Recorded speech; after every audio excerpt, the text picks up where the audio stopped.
করেছি। কি করেছো বলো? আমি খুন করেছি। কাকে খুন করেছো বলো? হুজুর, কাউকে খুন করি নাই, নিজের কন্যা সন্তানকে আমি নিজ হাতে দুনিয়া থেকে বিদায় করেছি। আমার কাছে মনে হয় এই গুনাহটা আল্লাহ রাব্বুল আলামিন আমার মাফ করবেন না।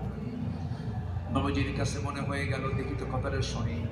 রাসূল বলছেন, সাহাবী শুনেছি এরকম কাহিনী, কিন্তু আমি কারো কাছে বর্ণনা শুনাই, তুমি একটু বলো তো কি হয়েছিল বলো। আমার নবীজি তাকে সামনে বসায়া দিলেন। সুশ্রী চেহারার সেই সাহাবী দাহিয়ে কালবি আমার নবীর সামনে বসে চোখের পানি ফেলে ফেলে কেঁদে বলছেন, হুজুর, মনটা আমার বড় পাষাণ ছিল, ঈমান যখন আনি নাই, দিলের মধ্যে মায়া দয়া কিছুই ছিল না।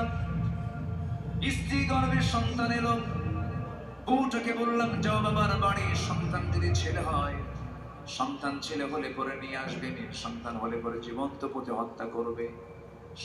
মেয়ে সন্তানের কোনো স্থান আমার